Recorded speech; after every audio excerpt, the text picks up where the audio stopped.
तो आप बोलेंगे ये गोबर गोमूत्र डाल के खेती कैसे की जाती है? इसका एक सरल सूत्र बताना चाहता हूं।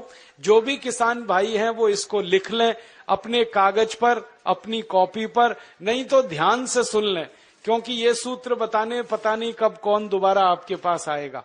ये सूत्र वो है जो खेती में उत्पादन तो ज्यादा देगा और खर्चा आपका पूरा घटा देगा।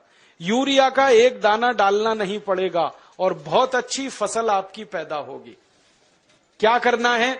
गोबर डालना है, गाय का हो या बैल का हो या भैंस का हो। कितना गोबर डालना है और कैसे डालना है?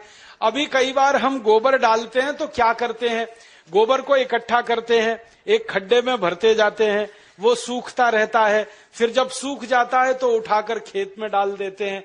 ये सूखा हुआ गोबर मत डालो, इससे कोई फायदा नहीं है। गोबर अगर खेत में डालना है तो गीला डालो, वो सबसे ज्यादा फायदा करता है। ऐसे में एक बात समझाऊं आपको, मैं आपको एक सूखी रोटी दूं खाने के लिए, आप जल्दी नहीं खा पाएंगे, और उसी रोटी को दूध में डाल के दे दूं, फटाफट खा लेंगे। एक सूखी रोटी दे दूं, नहीं खा पाएंगे, दाल में डाल के दे दूं, जल्दी खा लेंगे। गीली चीज जल्दी हजम होती है, मिट्टी को भी और शरीर को भी। तो खेत की मिट्टी में गोबर डालो तो गीला करके डालो। आप बोलेंगे कैसे करना है? 1 एकड़ खेत अगर हमारे पास है मान लो, तो 1 एकड़ खेत के लिए 15 किलो गोबर चाहिए, गाय का या बैल का या भैंस का। अब 15 किलो गोबर चाहिए और 15 लीटर मूत्र चाहिए, गाय का या तो बैल का या तो भैंस का। अब आप कहोगे गोबर इकट्ठा करना तो आसान है, मूत्र कैसे इकट्ठा करें? मूत्र इकट्ठा करना भी आसान। गाय बैल भैंस जब मूत्र देते हैं ना तो उसका समय एकदम पक्का है। गाय के बछड़े और बछड़ी को दूध पीने के लिए छोड़ो, तुरंत पेशाब करती है, डब्बा लगा के भर लो। ऐसे ही बैल करता है, ज्यादा देर बैठ के बैल खड़ा होगा, पेशाब करेगा, डब्बा भर लो। तो मूत्र ऐसे इकट्ठा कर सकते हैं। दूसरा एक तरीका है कि जहां जानवरों को हम रखते हैं वहां पत्थर बिछा दो, ईंट बिछा दो, थोड़ा पक्का कर दो, सीमेंट लगा दो, ढाल बना दो, एक नाली बना दो, नाली में खड्डा बना दो, तो जो भी मूत्र गिरेगा वो खड्डे में इकट्ठा हो जाएगा। और गाय के मूत्र की, बैल के मूत्र की, भैंस के मूत्र की विशेषता है कि इसकी एक्सपायरी डेट नहीं होती, ये खराब ही नहीं होता। 1 साल, 2 साल, 10 साल, 20 साल, 50 साल कभी खराब नहीं होता। तो भरे रहा है गड्ढे में, कोई फर्क नहीं पड़ेगा, बस उस गड्ढे में से उठाते रहो। 15 किलो गोबर, 15 लीटर मूत्र, दोनों को मिला लो, हाथ से ही मिला लो। एक प्लास्टिक का ड्रम ले लो, उसमें मिला लो। मिलाने के बाद इसमें 1 किलो गुड़ डाल दो, गुड़। और गुड़ ऐसा डालना जो पुराना हो, जिसको कोई खाता ना हो, काला काला हो जाता है, एकदम पानी जैसा, जिसको हम छूना भी पसंद नहीं करते, वो गुड़ इसमें डाल दो 1 किलो। और 1 किलो डाल दो कोई भी दाल का आटा या चोकर। चोकर समझते हैं? गेहूं का आटा छानने के बाद जो निकलता है, क्या कहते हैं उसको? चोकर कहते हैं। वो डाल दो 1 किलो। या अगर सस्ती दाल हो घर में उत्पादन की हुई तो उसको पीस के 1 किलो डाल दो। तो 1 किलो चोकर या 1 किलो दाल का आटा। और इसमें डालो 1 किलो मिट्टी। मिट्टी कहां से लानी है? पीपल के पेड़ के नीचे की मिट्टी या बरगद के पेड़ के नीचे की मिट्टी। तो 1 किलो मिट्टी, 1 किलो दाल का आटा, 1 किलो गुड़, 15 लीटर मूत्र, 15 किलो गोबर, ये 5 चीजें एक ड्रम में मिला दो। मिलाने के बाद 15 दिन इस ड्रम को छांव में रखो, धूप में मत रखना, छांव में, पेड़ के नीचे रख दो। छांव में रखने के बाद 15 दिन में खाद तैयार हो जाएगा। फिर इस खाद में 200 लीटर पानी मिलाओ और पानी मिला के जो घोल तैयार हुआ, इस घोल को खेत की मिट्टी पे छिड़क दो।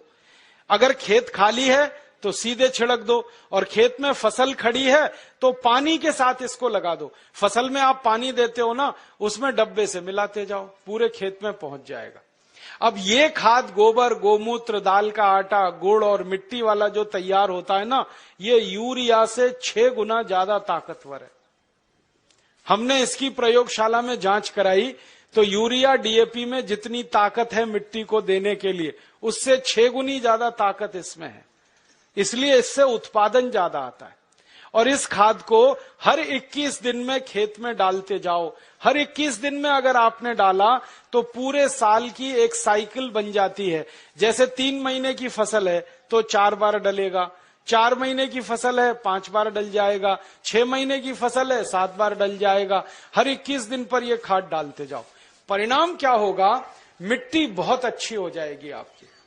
और ये खाद डालने से मिट्टी में केंचुए बहुत हो जाते हैं। और केंचुओं के बारे में आप जानते हैं, केंचुए मिट्टी में ऊपर नीचे घूमते हैं और मिट्टी को खोदते रहते हैं। और केंचुए मिट्टी को भुरभुरा बनाते हैं, पोला बनाते हैं। फिर बारिश का पानी जब गिरता है मिट्टी पे तो एक एक बूंद पानी नीचे चला जाता है। अगर केंचुए ज्यादा हो तो पानी पूरा नीचे चला जाता है, माने बहकर बेकार नहीं जाता है। और केंचुए ज्यादा है ना, तो केंचुए क्या करते हैं? मिट्टी खाते हैं और जो कुछ भी वो निकालते हैं मल के रूप में, वो दुनिया की सबसे अच्छी खाद है। तो आपके खेत की मिट्टी में केंचुओं की संख्या बढ़ाओ और वो गोबर की खाद से बढ़ती है, क्योंकि केंचुए को गोबर पसंद है। अगर आप एक बार गोबर की खाद डाल दोगे, कहीं से भी केंचुआ घूमता हुआ खेत में आ जाएगा। और केंचुआ बड़ा विचित्र जीव है, 24 घंटे काम करता है, कभी छुट्टी नहीं करता, कभी संडे नहीं, कभी मंडे नहीं, और फोकट में काम करता है। कभी टीए नहीं, कभी डीए नहीं, कभी एचआरए नहीं, न छुट्टी लेता है न तनख्वाह लेता है। और ऐसा विचित्र जीव है ये केंचुआ कि साल भर ये जिंदा रहता है और साल भर में 1 लाख बच्चे पैदा करके ही मरता है। वो ये नहीं मानता हम दो हमारे दो, वो एक केंचुआ 1 लाख पैदा करता है। तो खेत में एक केंचुआ आया तो 1 लाख हो गए, 1 लाख और 1-1 लाख करेंगे तो संख्या बढ़ती जाएगी। और जिस खेत में केंचुए ज्यादा हैं वहां की मिट्टी तो सोना पैदा करती है, ये सारे दुनिया के वैज्ञानिक मानते हैं। केंचुओं की संख्या बढ़ाओ, मिट्टी में सोना उपजेगा, खूब पैदावार होगी, खूब फसल मिलेगी। और उसका तरीका मैंने आपको बता दिया। अब 2-3 मिनट में एक और बात कह के मैं व्याख्यान खत्म करूंगा, समय हो रहा है। अब आपको मैंने खाद बनाने का एक तरीका बता दिया, अब दवा बनाने का भी एक तरीका बताता हूं। ये खाद तो आप खेत में डालोगे, बहुत उत्पादन मिलेगा, लेकिन अगर आपका पड़ोसी किसान ये खाद नहीं डाल रहा है तो एक गड़बड़ी होगी। उसके खेत में कीड़े लगेंगे। जिस खेत में यूरिया पड़ता है कीड़े उसी खेत में लगते। जहां डीएपी लगता है सबसे ज्यादा फसल को बर्बादी उसी खेत में आती है। तो पड़ोस का किसान नहीं माना, वो यूरिया डालेगा, कीड़ा उसके खेत में आएगा, फिर वो आपके खेत में भी घुस सकता है, क्योंकि कोई बाउंड्री तो बनाई नहीं है आपने। तो कीड़े मारने के लिए क्या करेंगे फिर? उसके लिए एक दूसरा सूत्र बताता हूं। कीड़े मारने की दवा भी आप खुद बना लो, बाजार से खरीद के लाने की जरूरत नहीं है। 20 लीटर मूत्र ले लो किसी भी जानवर का, गाय का हो, बैल का हो, भैंस का हो, किसी का भी हो। अब इस 20 लीटर मूत्र में 2 से 2.5 किलो नीम के पत्ते पीस के डाल दो। नीम तो है, सब गांव में है। नीम की निम्बोली भी आती है, तो निम्बोली पीस के डाल दो, नहीं तो नीम के 2.5-3 किलो पत्ते पीस के डाल दो। फिर एक सीताफल का पेड़ होता है, देखा है, उसके पत्ते पीस के डाल दो 2-2.5 किलो। फिर एक पेड़ होता है, उसको आकड़ा कहते हैं, कहीं कहीं आक कहते हैं, कहीं आकड़ा कहते हैं, उसको अकौआ भी कहते हैं, तो उसका 2.5-3 किलो पत्ता पीस के डाल दो। फिर और एक पेड़ होता है जिसको हम लोग कहते हैं बेशरम, आप पता नहीं क्या कहते हैं। ये कैसा होता है मैं बताता हूं। बेशरम कहते हैं, समझते हैं, बहुत अच्छा। पान के जैसा पत्ता होता है, बिना बीज के होता है, बिना पानी के, इसलिए बेशरम कहते हैं उसको। हर गांव में होता है। तो 2.5-3 किलो बेशरम के पत्ते ले लो, 2-2.5 किलो नीम के पत्ते ले लो, 2.5-3 किलो इसके पत्ते ले लो सीताफल के, और 2.5-3 किलो आकड़े के पत्ते ले लो, और इसमें आधा-पौना किलो तंबाकू पीस के डाल दो, और इसको खूब उबालो गोमूत्र में। उबालते समय इसमें एक काम और कर सकते हैं, आधा किलो लहसुन पीस के डाल दो, आधा किलो खूब तीखी मिर्च पीस के डाल दो, और उबाल के इसको ठंडा कर लो। ठंडा करके इसको छान लो। अब जो घोल बन गया है इसमें 200 लीटर पानी मिला दो, और ये 1 एकड़ फसल को किसी भी तरीके से सुरक्षित रख सकता है। और इसको स्प्रे कर दो खेत में। दवा तैयार हो गई। अब इस दवा को जब छिड़कना है तब छिड़क लो, बना के रखना है तो बना के रख लो। एक एक साल, दो दो साल ये दवा खराब नहीं होती, क्योंकि इसमें कोई भी ऐसी चीज नहीं है जिसकी एक्सपायरी डेट हो। तो कीटनाशक दवा बना लिया और खाद बना लिया। और अब तीसरा एक काम और कर लेना कि बीज जब खेत में डालते हैं तो बीज को खेत में डालने से पहले संस्कारित कर लेना। और संस्कारित कैसे करना? मान लो बीज लगाना है हमको गेहूं का, तो गेहूं का बीज लेना, पहले बीज बोने से 2 दिन पहले उसको 1 किलो गोबर, 1 लीटर मूत्र और 100 ग्राम चूना, चूना आप समझते हो, कलई चूना, 100 ग्राम कलई चूना, 1 किलो गोबर, 1 लीटर मूत्र, ये तीनों को मिला लो। कलई चूना को मिलाने का तरीका है कि पहले उसको पानी में डालो, खूब पानी को वो गर्म कर देगा, फिर ठंडा हो जाए तब उसको गोबर और मूत्र में मिला लो। मिला के ये घोल में गेहूं का बीज डाल दो और रात में डाल दो, सवेरे उस बीज को निकाल लो, निकाल के उस बीज को छांव में सुखा दो, और छांव में जब बीज सूख जाए फिर उसको खेत में लगाओ।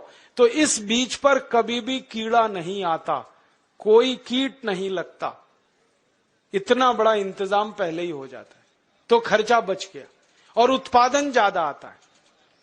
तो बीज संस्कार करके लगाना, खाद बनाने का तरीका बता दिया, कीटनाशक का तरीका बता दिया। और ये तीनों तरीके अगर किसान भाई इस्तेमाल करते हैं तो urea, DAP, super phosphate, endosulfan का 7 लाख करोड़ रुपया साल का हम बचा सकते हैं।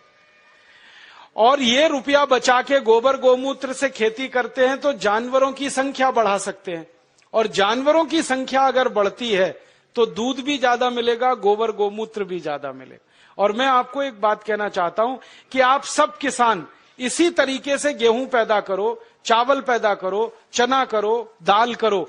हम भारत स्वाभिमान की तरफ से आपका सब खरीदने को तैयार है, क्योंकि भारत स्वाभिमान अगले साल से 1000 दुकानें खोलने जा रहा है पूरे देश में, जहां गोबर गोमूत्र का गेहूं मिलेगा, गोबर गोमूत्र का चावल मिलेगा, गोबर गोमूत्र का चना मिलेगा, जिसको अंग्रेजी में कहते हैं ना ऑर्गेनिक, एकदम शुद्ध देशी खाद का बनाया हुआ, गोबर का बनाया हुआ गेहूं, चावल, चना, दाल मिले।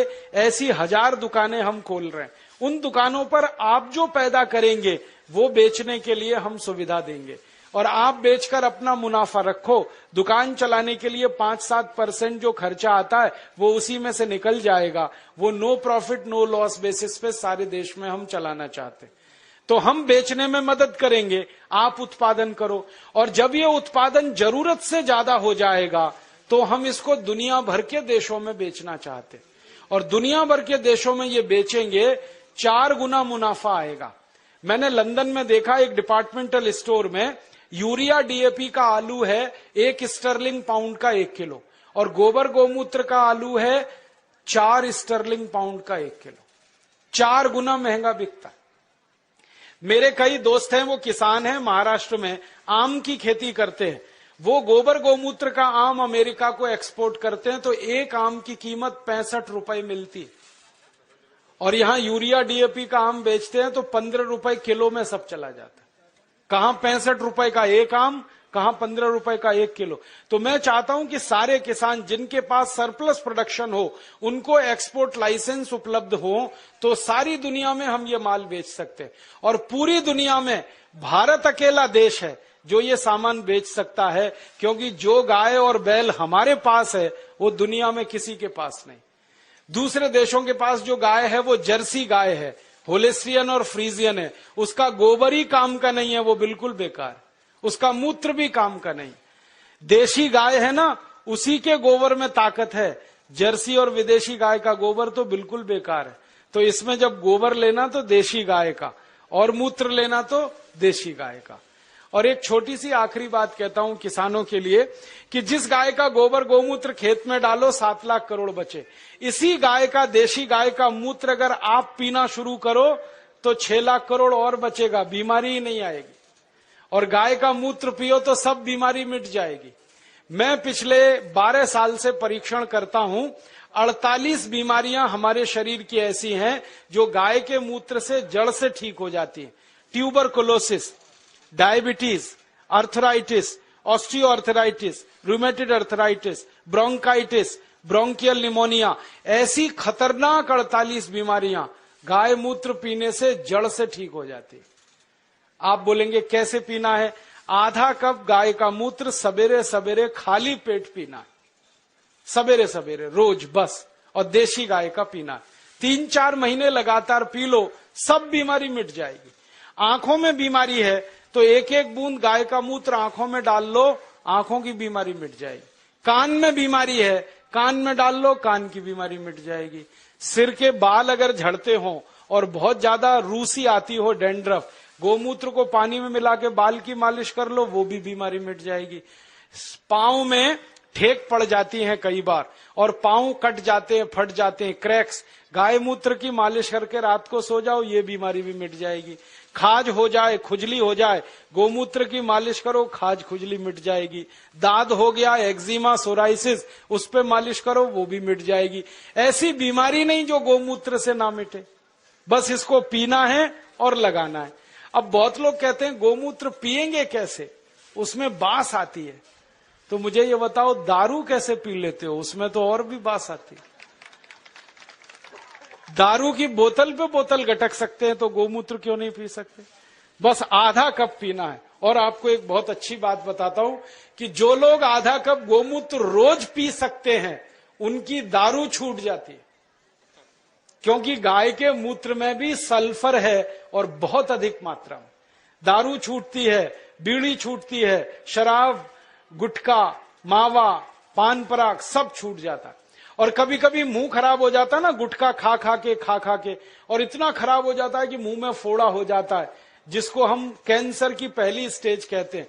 उसमें गोमूत्र मुंह में भरो, ऐसे ऐसे मुंह में भर के उसको घुमाओ और कुल्ला करना शुरू कर दो, वो फोड़ा भी मिट जाता है। लेकिन इसका मतलब ये नहीं है कि गोमूत्र से मुंह का फोड़ा मिटा के फिर गुटखा खाएं, छोड़ देना ही अच्छा है।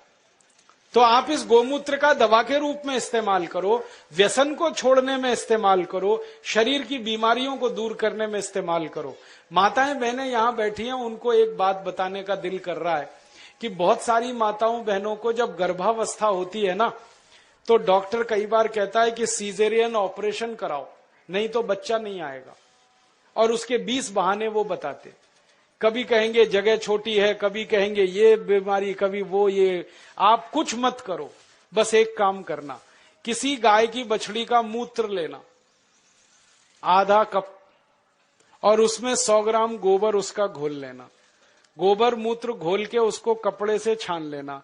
और जिस माँ को गर्भावस्था है और डॉक्टर चिल्ला रहा है कि ऑपरेशन कराओ, ऑपरेशन मत कराना, वो पिला देना उसको।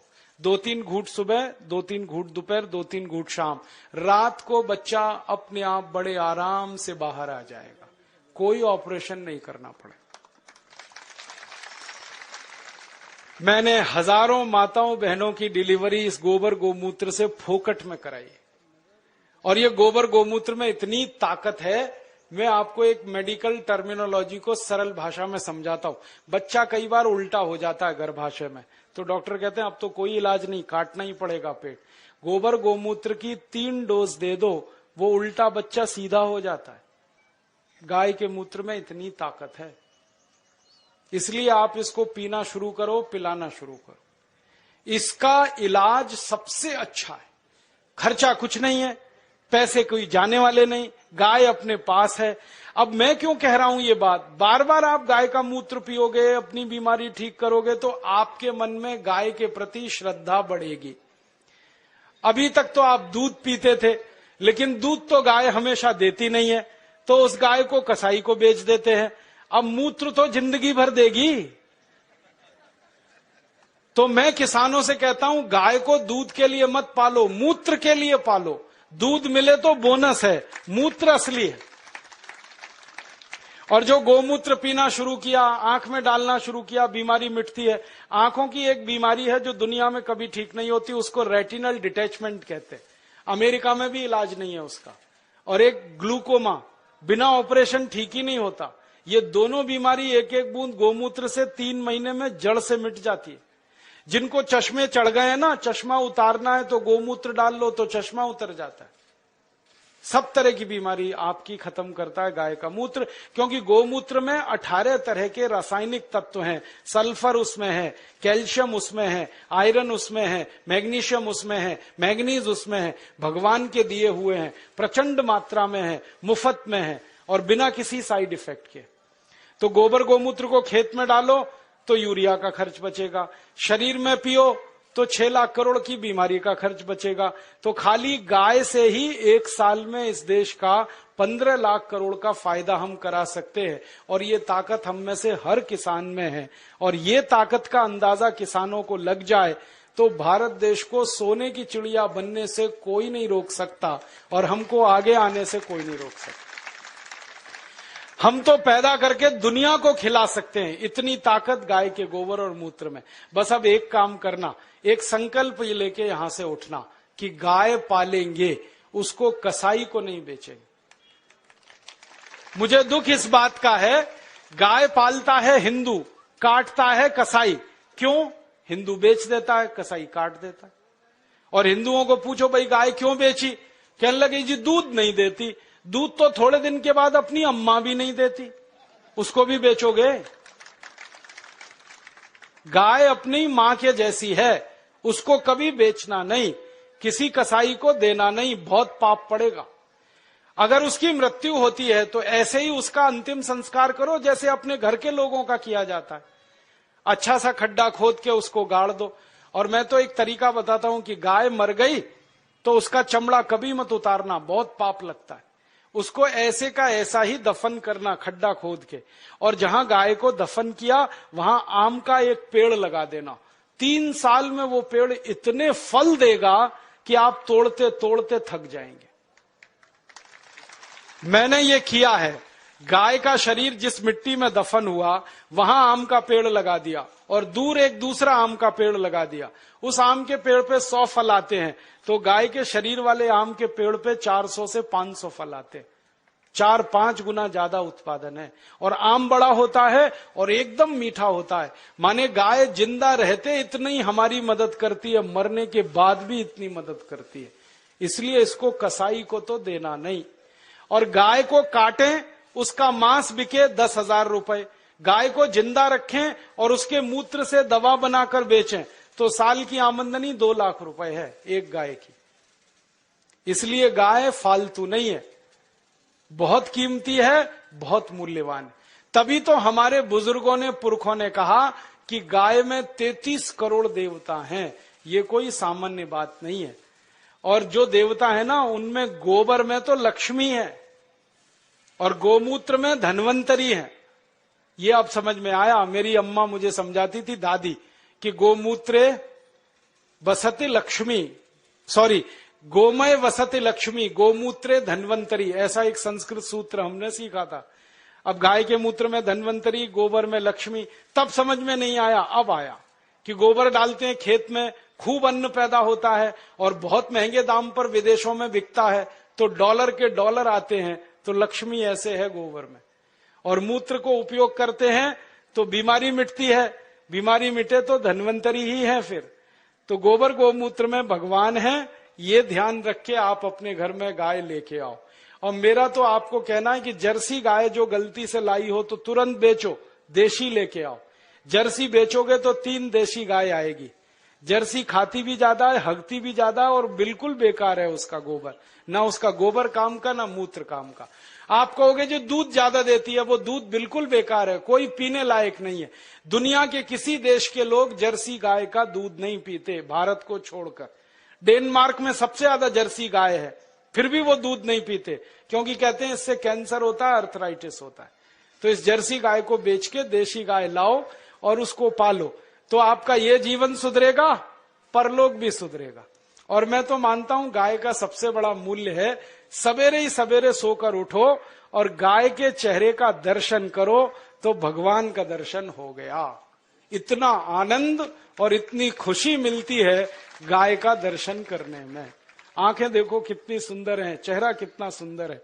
तो ऐसी गाय पालकर अपनी खेती सुधारो, खुद को सुधारो, देश को सुधारो। ये निवेदन करके मैं इस व्याख्यान को समाप्त करता हूं। आपको धन्यवाद देता हूं कि आपने बड़ी ध्यान से, गंभीरता से सुना, और निवेदन करता हूं कि ये करना जरूर।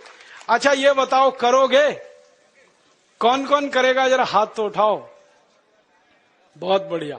और जब ये पैदा होने लगे गेहूं, चावल, चना, दाल, तो मुझे पतंजलि समिति को बताना, हम उसके बिकवाने के लिए आपकी पूरी मदद करेंगे। अच्छे से अच्छा भाव आपको मिले, अच्छी से अच्छी कीमत पर ये चीजें बिकें, उसके लिए हम आपकी मदद करेंगे। धन्यवाद। बहनों,